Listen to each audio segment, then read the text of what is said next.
시작해 볼게요. 저희가 지금 사사기를 하고 있어요. 사사기는 왕들 이야기와는 달라요. 아시겠어요? 왕들 이야기는 달라요. 사사. 사사와 왕은 다르다. 어떻게 다르냐라고 얘기했잖아요. 사사는 하나님이 세우는 거고요. 왕은 어떨까요? 왕도 근데 하나님이 기름 부은 거. 네, 잘 생각하셨어요. 그런데 왕은 혈통가요, 혈통. 아, 그래서 다윗의 혈통으로 해서 쫙 내려온다. 혈통으로 해서 한 명 택하면 그거 쭉 내려가는 거고, 사사는 그때마다 하나님께서 택하시는 거잖아요. 이런 차이점을 아셔야지 이야기가 달라지는 거예요. 그냥 보면 다 똑같은 이야기인데 라고 하시지만. 근데 제가 계속 강조했지만, 이 삼손은 특별한 사람이에요. 삼손은 왜 그러냐면, 태어나기 때부터 사사예요, 사사. 다시 말하면, 태어나기 전부터 사사예요. 그러면 하나님은 삼손이 사사로 활동하는 것을 이미 어떠한 장성에서 어떠한 시점을 바라보고서 태어나게 한 거 아닙니까? 음, 그렇죠? 삼손이 몇 살 때부터 뭐 했다 이 얘기 안 나오죠. 네. 예. 대신 하나님께서는 이미 삼손을 뱃속에서부터 태속에서부터 택하셔서 사사로 만드셨다라고 이야기하는 거예요. 그럼 우리는 여기에다가 뭘 집어넣을 수 있냐면 예레미야도 집어넣을 수 있죠. 예레미야서 1장. 음, 아세요? 아시죠 다? 가서 읽어볼까요? 예레미야서 1장 가서 읽어볼까요? 음. 택하시면 어떻게 되었어요?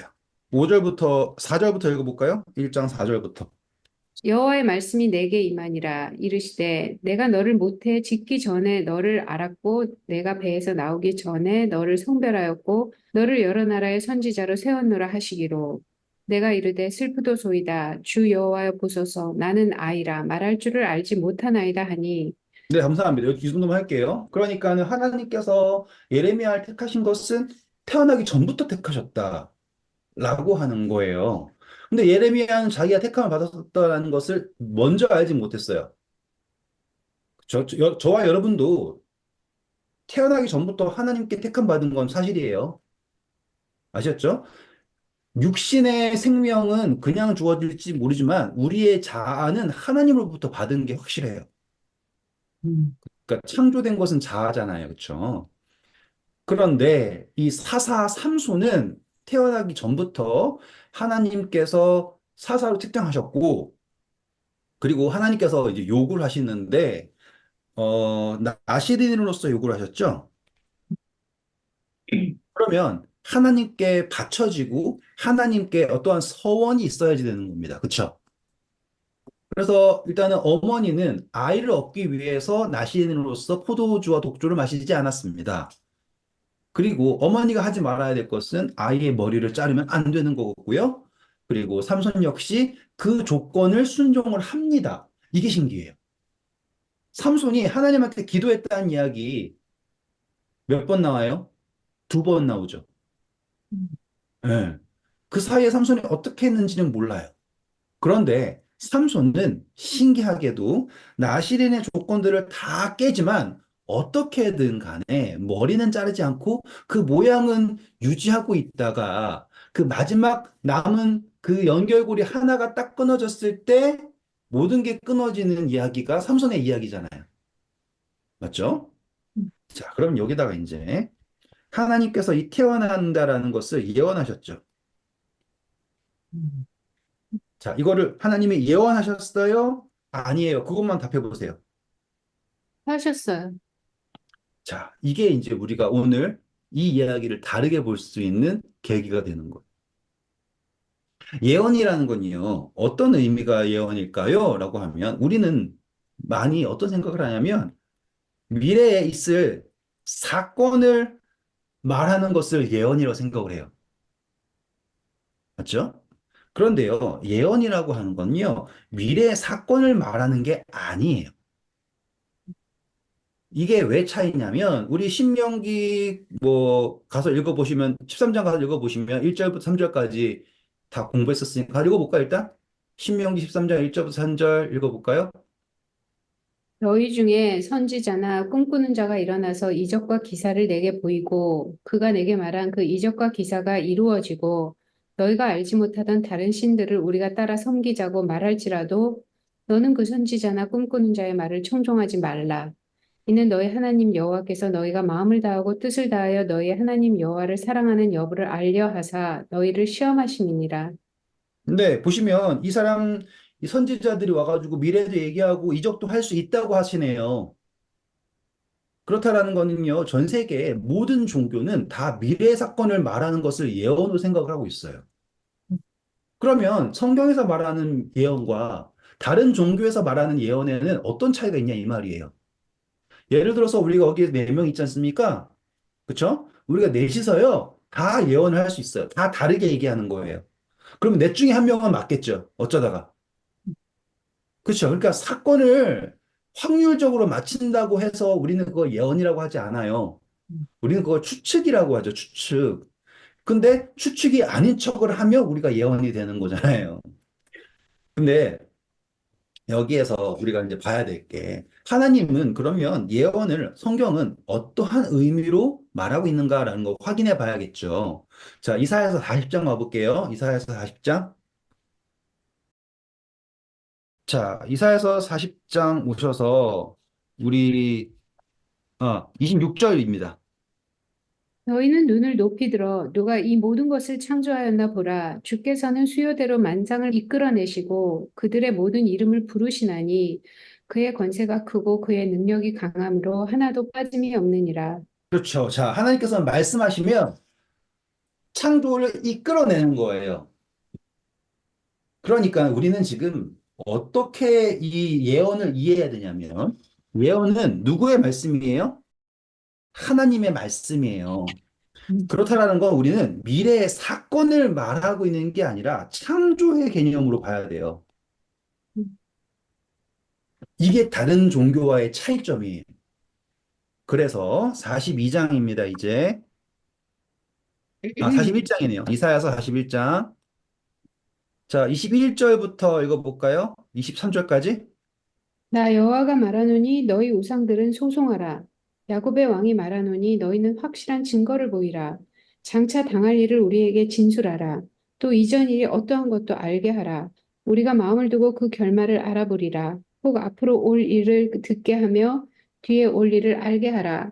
그래야면 너희가 신들인 줄 우리가 알리라. 또 복을 내리든지 재난을 내리든지 하라. 우리가 함께 보고 놀라리라. 보라, 너희는 아무것도 아니며 너희 일은 허망하며 너희를 택한 자는 가증하니라. 감사합니다. 자, 여기서 보시면 이 이야기를 미래를 얘기해라 라고 이해하지 마시고요. 미래를 창조하라라고 이해하셔야지 되는 거예요. 자, 하나님께서요, 움직이지 않으신다면, 하나님께서 일하지 않으신다면요, 우리에게요, 미래라고 하는 시간 개념 자체가 없어져요. 음, 맞죠? 네. 그러니 미래를 이 진짜 정말 큰 문제가 이 기독교 내에서도 하나님이 마치 미래를 보고서 말하는 것처럼 말하는데 하나님은 미래를 보고 말하는 게 아니라 미래를 창조하시는 분이에요. 그쵸? 그 차이예요. 그러니 아들을 낳을 거다라고 하는 건요, 미래의 사건을 예언하는 것이 아니라 하나님의 뜻을 말하는 거예요. 음, 네. 아들을 낳으리니 이름을 임마누엘이라 하라. 아들을 낳으리니 이름을 이삭이라 해라. 이거는 미래를 보고 얘기하는 게 아니라 하나님의 뜻을 말하는 거더라고요. 음, 어마어마한 차이예요. 음, 자, 그러면 하나님께서는요, 왜 예언을 하실까요? 이제 그걸 알아야 되는 거예요. 자, 하나님께서 말씀하신다라는 건요, 창조예요. 그쵸? 음, 말씀하신다라는 거는 창조예요. 근데 그 창조라고 하는 게요, 그냥 하나님 뭔가를, 물건을 탁 만드는 걸, 그것만을 창조라고 하지 않아요. 왜냐하면 하나님께서는 어떠한 존재를 창조하는 것만을 창조로 생각하지 않으시거든요. 왜냐? 자, 이제 42장이에요. 이제 42장. 자, 42장에 오셔서요. 어, 8절, 9절 읽어볼까요? 나는 여호와니 이는 내 이름이라. 나는 내 영광을 다른 자에게 내 찬송을 우상에게 주지 아니하리라. 보라, 전에 예언한 일이 이미 이루어졌느니라. 이제 내가 새 일을 알리노라. 그 일이 시작되기 전에라도 너희에게 이르노라. 음, 지금 전에 말한 것도 이루어졌다라고 하셨어요. 그렇죠? 왜요? 그럼 하나님의 뜻이 성취된 거예요. 그렇죠? 그러니까 예언이 맞았다가 아니라 하나님의 뜻이 성취되었다고 해야 돼요. 그리고 또 그 성취된 것도 떠나서 이제 또 새로운 일을 하나님께서 먼저 말해 주시네요. 음. 그렇죠? 이거 시간 있으면 다 읽고 싶지만 쭉 넘어가서요. 자, 그런데 보시면 그 42장의 핵심은 뭐냐면 이상하게 하나님의 종들은 귀머거리고 장님인 거예요. 하나님이 보여줘도 못 봐요. 말해줘도 못 들어요. 자, 하나님은 왜 하나님의 종들에게 하나님께서 하시는 일을 말하실까요? 라고 하는 게 이사야서 23장에 나옵니다. 10절부터 볼까요? 나 여호와가 말하노라. 너희는 나의 증인, 나의 종으로 택함을 입었나니 이는 너희가 나를 알고 믿으며 내가 그인 줄 깨닫게 하려 함이라. 나의 전에 지음을 받은 신이 없었느니라. 나의 후에도 없으리라. 나 곧 나는 여호와라. 나 외에 구원자가 없느니라.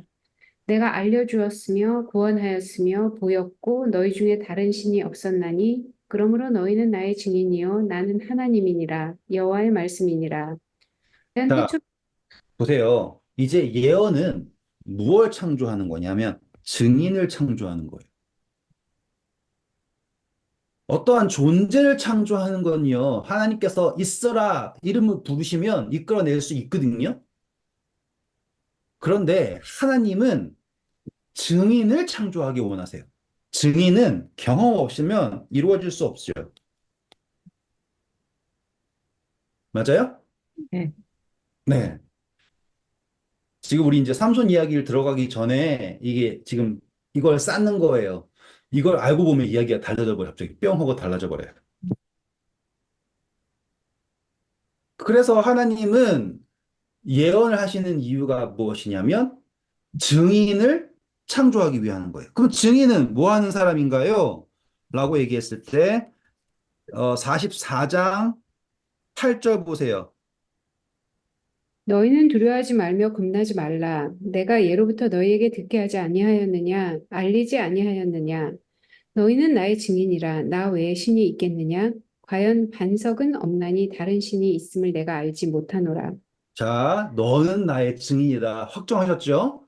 그리고 이 증인은 어떤 일을 할 수 있냐면 43장 오셔서 21절 보세요. 이 백성은 내가 나를 위하여 지었나니 나를 찬송하게 하려 함이니라. 네, 이게 바로 증인의 역할입니다. 이해하실 수 있겠죠, 이제. 음. 7절 보세요. 그걸 뭐라고 얘기하냐면, 내 이름으로 불려지는 모든 자, 곧 내가 내 영광을 위하여 창조한 자를 오게 하라. 곧 그렇죠. 감사합니다. 영광. 이 증인의 역할이 뭐냐면 바로 하나님의 영광을 드러내는 거예요.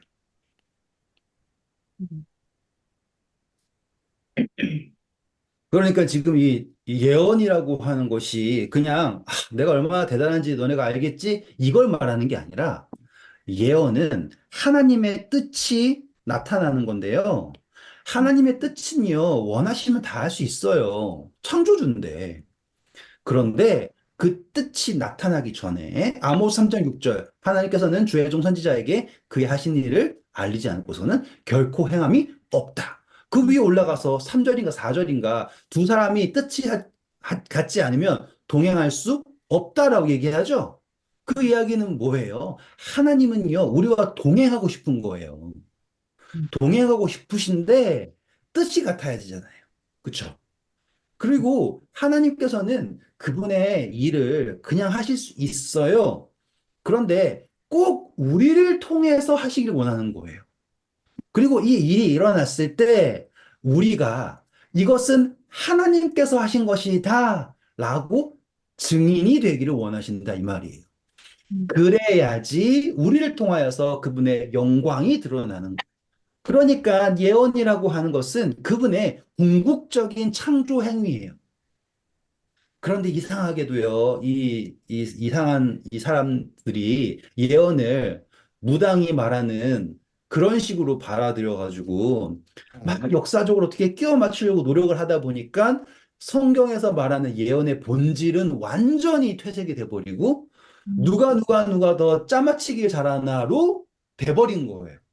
음, 그러니까는 뭐 공산주의가 짐승의 뭐였다, 뭐 카톨릭이 뭐다 이런 식으로 막 끼워 맞추다가 성경 자체의 신뢰도가 확 떨어져 버린 거예요. 예언은 결코 사건을 말하는 게 아니에요. 예언은 하나님의 뜻을 전하는 거예요. 그러니까 이야기가 달라지겠죠? 이제 스가랴서 13장 가볼까요? 스가랴서 13장 1절부터 쭉 읽어볼까요? 오늘 좀 많이 빠르죠? 제가 좀 흥분해서 그래요. 것도 하고 딴 것도 해야 되는 생각하는 마음이 너무 많아가지고. 그날에 죄와 더러움을 씻는 셈이 다윗의 족속과 예루살렘 주민을 위하여 열리리라. 만군의 여호와가 말하노라. 그날에 내가 우상의 이름을 이 땅에서 끊어서 기억도 되지 못하게 할 것이며 거짓 선지자와 더러운 귀신을 이 땅에서 떠나게 할 것이라. 사람이 아직도 예언할 것 같으면 그 낳은 부모가 그에게 이르기를 내가 여호와의 이름을 빙자하여 거짓말을 하니 살지 못하리라 하고 낳은 부모가 그가 예언한 때에 칼로 그를 찌르리라. 그날의 선지자들이 예언할 때 그 환상을 각기 부끄러워할 것이며 사람을 속이려고 털옷도 입지 아니할 것이며 말하기를 나는 선지자가 아니요 나는 농부라 내가 어려서부터 사람의 종이 되었노라 할 것이요 어떤 사람이 그에게 묻기를 내 두 팔 사이에 있는 상처는 어찌 됨이냐 하면 대답하기를 이는 나의 친구의 집에서 받은 상처라 하리라. 근데 어떤 분들은 이걸 가지고 예수님이라 그러는데 이거 틀린 이야기예요. 예수님이 이야기하는 게 아니라 이 사람들이 예전에 이제 그 신대림 받을 때 이렇게 칼로 긋고 바알 선지자들처럼 한 거 있지 않습니까? 그런 행위를 하면서 야, 너 팔에 상처 있고 그러는데 너 선지자 아니냐 했을 때 아니다. 난 농부야. 이거는 실수로 그런 거야. 이렇게 변명을 한다는 이야기고요. 핵심은 뭐냐면 1절에서 죄를 씻는 셈, 예수 그리스도가 등장하게 되면 모든 거짓 선지자들이 입을 닫게 된다예요. 모든 환상이 다 드러나게 된다예요. 자, 그 이야기는 무엇이냐? 자, 가라지에 비유해서 왜 가라지를 뿌리 뽑지 않냐? 알곡을 지키기 위해서잖아요. 지금요, 미래를 얘기한다, 뭐, 이런저런 것들이요. 하나님께서 왜 침묵하고 계시냐면, 우리가 하나님을 사랑하는지, 마음과 뜻과 정성을 다하여서 하나님을 온전히 사랑하는지를 알고자 하기 위하여서 우리에게 주신다라고 하는 이야기죠.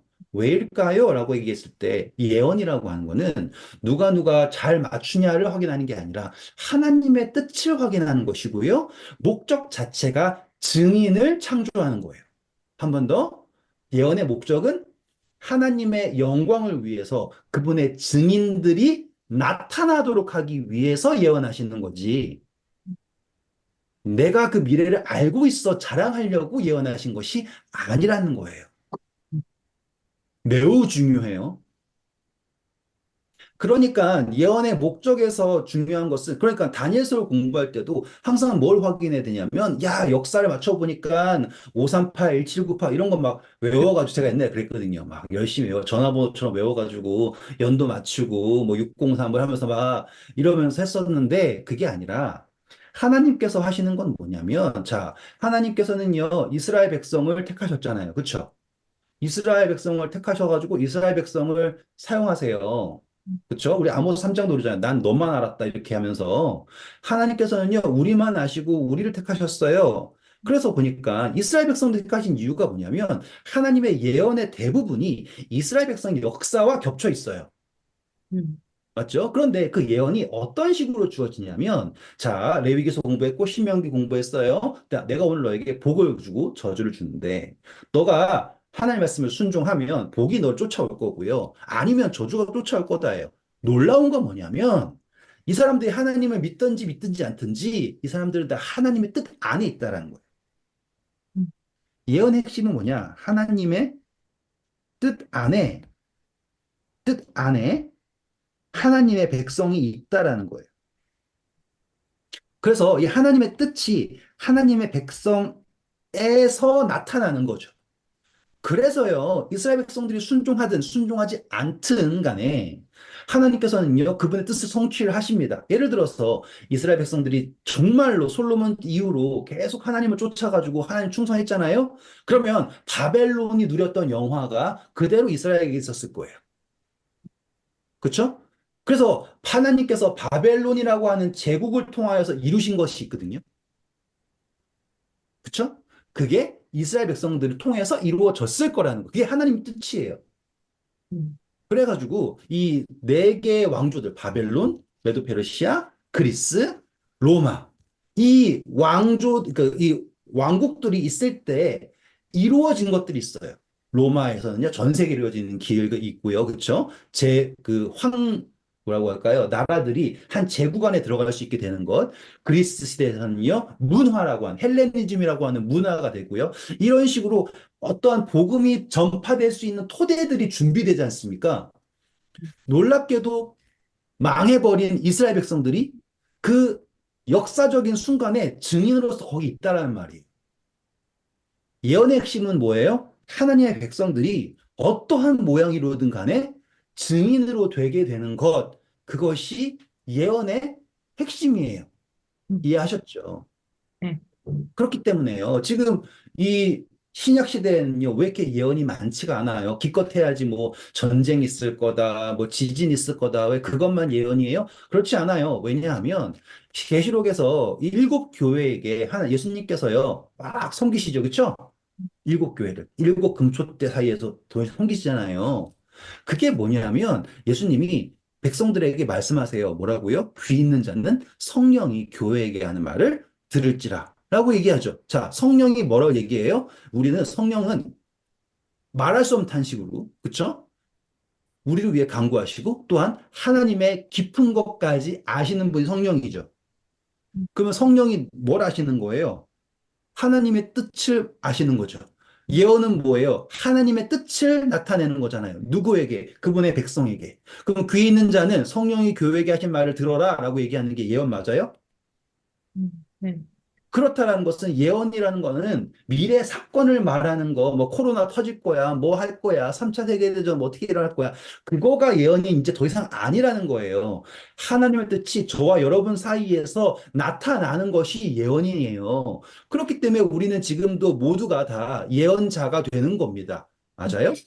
네. 왜요? 우리가 이제 하나님의 영광을 드러내는 사람이니까. 음, 이제 요 이야기 그대로 삼손에 가져오는 거예요.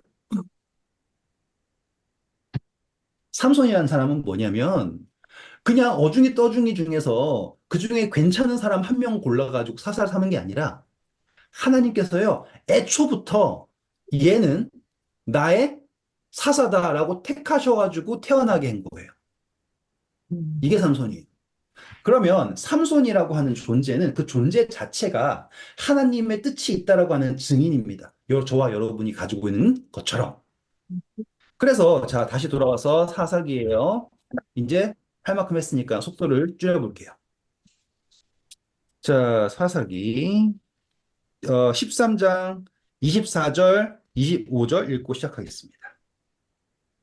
그 여인이 아들을 낳음에 그의 이름을 삼손이라 하니라. 그 아이가 자라매 여호와께서 그에게 복을 주시더니 소라와 에스다돌 사이 마하네단에서 여호와의 영이 그를 움직이기 시작하셨더라.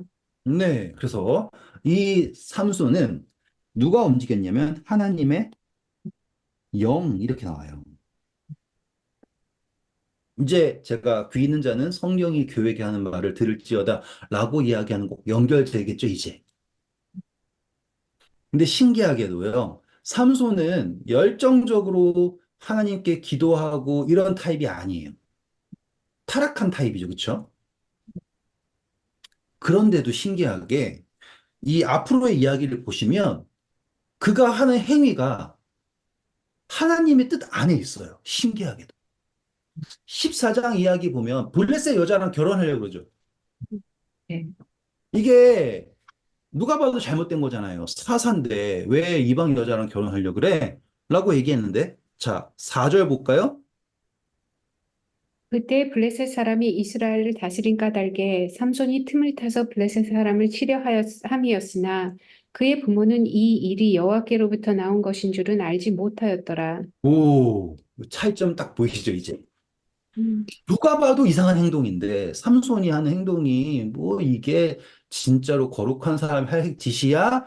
라고 할지는 모르는데, 신기하게도 이것이 누구의 뜻이었다? 하나님의 뜻이었다라는 거 여기 기록하고 있어요. 신기하죠? 이게 이스라엘 사람들이, 하나님 백성들이 어떻게 올라갔냐, 낮아졌냐, 이러한 것과 관계없이 하나님께서 하시는 그 뜻이에요. 그러니까 하나님의 창조라고 보시는 거예요.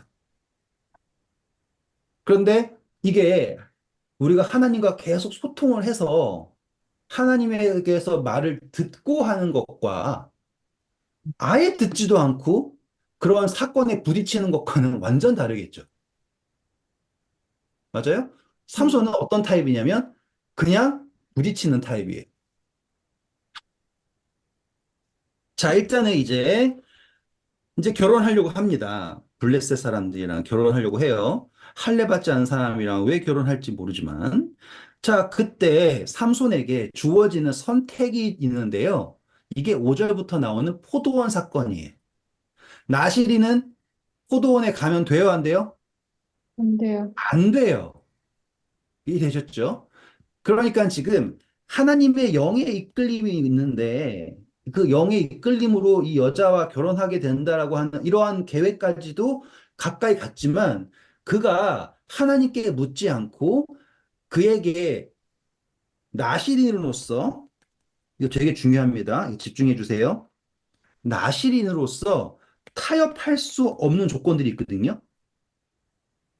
포도주, 머리, 시체 이런 것들이 있죠. 타협할 수 없는 조건들을 삼손이 거리낌 없이 타협하기 시작해요. 그것을 이제 보셔야지 돼요. 예언하시는 이유는 뭐 때문에요? 증인을 만드시는 거잖아요. 그런데 삼손이 계속 하나님의 증인으로서의 위치를 벗어나는 장면이 지금부터 보시는 장면이에요. 읽어볼게요. 삼손이 그의 부모와 함께 딥나에 내려가 딥나의 포도원에 이른즉 젊은 사자가 그를 보고 소리 지르는지라 여호와의 영이 삼손에게 강하게 임하니 그가 손에 아무것도 없이 그 사자를 염소새끼 찢는 것 같이 찢었으나 그는 자기가 행한 일을 부모에게 알리지 아니하였더라. 자, 이거를 이제 영적으로 해석해 볼게요. 딥나는 어디에? 블레셋이죠. 자, 블레셋에 있는 포도원이에요. 원래는 가면 안 되는 거예요. 맞죠? 근데 이걸 이제 영적으로 적용해 볼게요. 블레셋에서 세상 놓고요. 세상에 있는 포도원 넣어요. 성경에서 포도원은 하나님 백성이죠. 그쵸? 맞습니까? 네. 그랬더니만 포도원에 사자가 지키고 있어요. 음, 성경에서 사자, 예수님도 되지만 사단이 우는 사자처럼 삼킬자를 찾는다. 이런 식으로 적용할 수 있죠. 그래서 하나님의 사자인, 하나님의 사사인, 그쵸? 삼손이 여호와의 영에 감동받아서 어떻게 합니까? 이 포도원을, 세상의 포도원을 지키고 있는 사자를 때려서 없애버립니다. 라고 하는 적용 가능합니까? 네. 음, 그렇죠. 이게 이제 표면적으로 드러나는 적용이 가능한 거예요. 표면적으로 딱 드러나는 거. 음. 그런데 이제 아까 우리가 계속 공부해왔던 예언하는 것, 증인이 된다라는 것, 이걸 한다면 여기서 6절 시작, 6절 어떻게 시작했어요? 하나, 여호와 영이 어떻게 임했다고요? 삼손에게 강하게 임한 그렇죠. 그러니까 삼손이 원래 힘이 세서 사자를 잡았다라고 하지 않고 하나님의 영이 강하게 임해서 사자를 잡았다라고 기록하고 있다고요. 근데 삼손은 그것을 하나님께 영광을 돌리지 않고 이제 다시 한번 그 포도원을 찾아가는 거예요. 자, 부모한테 왜 안 알렸을까요? 라고 얘기하면 우리는 대번에 알 수 있겠죠. 나시님이 하면 안 되는 건데 그가 임의로 했잖아요. 그럼에도 불구하고 하나님의 영이 강하게 임해서 세상 포도원 사자라고 하는 우리 영적으로 적용할 수 있는 범위에서의 놀라운 일을 했습니다. 이것은 하나님의 뜻이죠. 그러면 삼손은 아, 내가 포도원 가면 안 됐는데 포도원 갔어 라고 생각하면서 말하지 않으면 안 되는 게 아니라 하나님께서 하셨으니까 부모에게 알려야겠죠. 맞아요? 음, 증인. 지금 여기에서 삼손은 내가 지금 이 블레셋 여자랑 결혼하는 것 역시도 하나님의 뜻입니다. 내가 어떠해서 하는 건 줄 알았지만 내가 이 사자와 싸워서 정말 아무렇지도 않게 새끼양 찢듯이 이긴 걸 보니 이것은 하나님의 뜻입니다라고 전해야 되는데 삼손이 알리지 않았어요. 뭘 하지 않았어요? 증인으로 되지 않았어요. 음, 제가 시작 전에 약속한 것처럼 이야기가 완전히 새로워지죠. 음, 네. 그러니까 이 자기가 행한 일을 부모님에게 고하지 않았다라고 하는 것도 이해가 된 거예요, 이제. 음. 그래서 그런데 그 다음 절. 그가 내려가서 그 여자와 말하니 그 여자가 삼손의 눈에 들었더라. 음. 이 이야기가 어떤 이야기일까라고 생각해 보면 무슨 얘기를 했을까라고 생각해 보면 또 이야기가 재밌어지는 거예요. 이거는 정확하지 않으니까 그냥 여러분의 묵상의 범위로 넘길게요.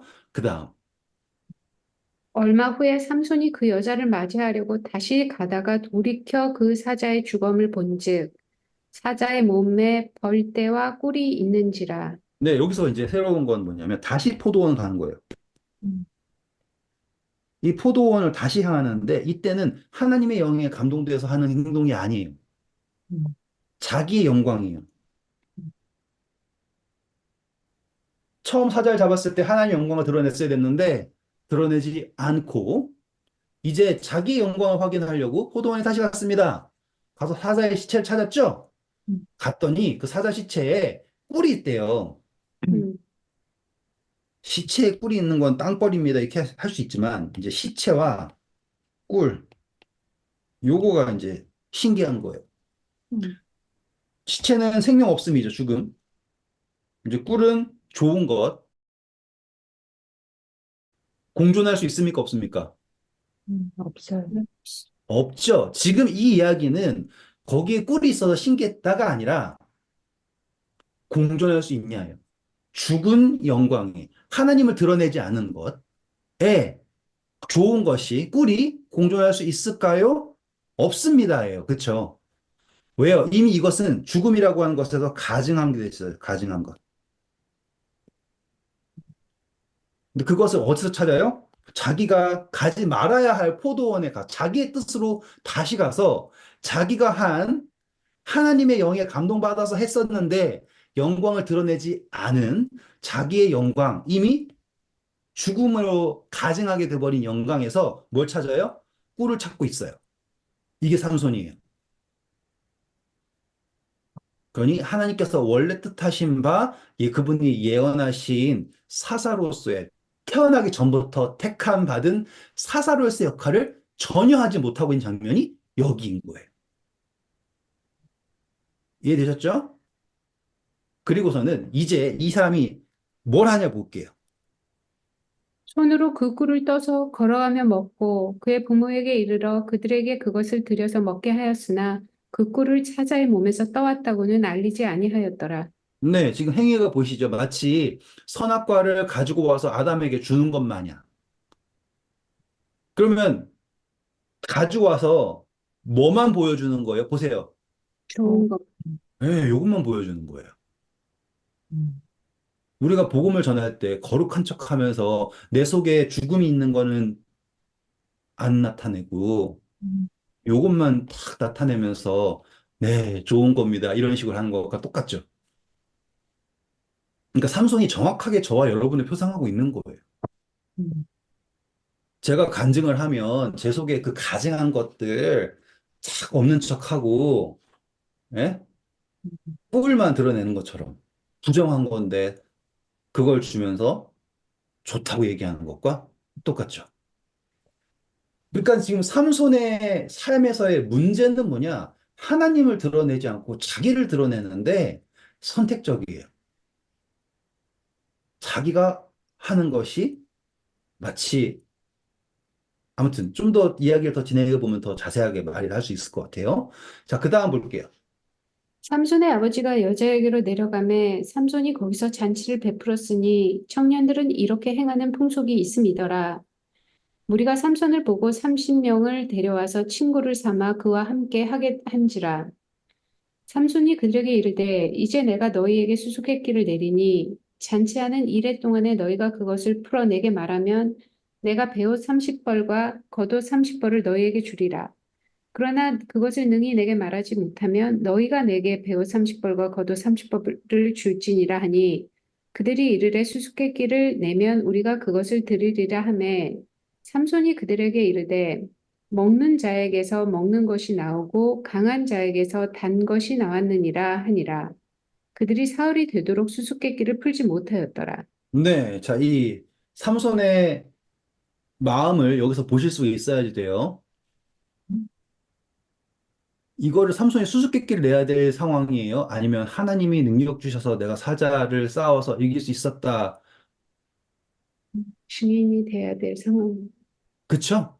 음, 예. 그러니까 우리에게 있어서 복음이라고 하는 게 수수께끼처럼 돼버렸다는 생각도 안 드세요? 음, 복음이 간단 명료해야 되거든요. 그런데 이 교리가 되고 나서부터 이 신기하게 이 수수께끼 같은 거예요, 이제. 뭐 해서 이해가 안 되면, 아, 아직 믿음이 부족해서 그래. 아직 교회를 덜 다녀서 이런 식이잖아요. 음, 그 음. 복음을 전하는데 마치 시간 제한 주고 못 풀면은 망하는 거야. 이런 식으로 전하고 있잖아요. 이건 묵상의 범위지만 지금. 다시 한번, 삼손은 증인이에요. 저와 여러분 같은 증인. 하나님의 영이 이끄시는 거예요. 잘 몰랐어도 삼손이 한 선택에 여전히 하나님의 뜻이 나타나고 있어요. 좋아요. 그런 삼손이 진짜 영에 감동받아가지고 사자를 잡았단 말이에요. 좋아요. 네, 삼손은 포도원에 가면 안 돼요. 하지만 거기에서 하나님 영이 임하셨잖아요. 그러면 그것으로 된 거예요. 왜요? 내가 안 하는 게 중요한 게 아니라 하나님의 영이 거기 계셨다라는 게 중요한 거 아닙니까? 근데 우리는 이 주객이 전도돼 가지고는 하나님이 하라 그래도 막 이날에는 절대로 나는 안 해야 돼. 법을 지켜야 되니까.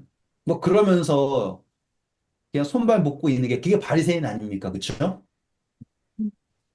자, 삼손이 아무튼 하나님의 영에 감동받아서 했을 때 그는 하나님을 드러냈어야 되는데 지금까지 드러내지 않고 오히려 자기의 것만 나타내고 있어요.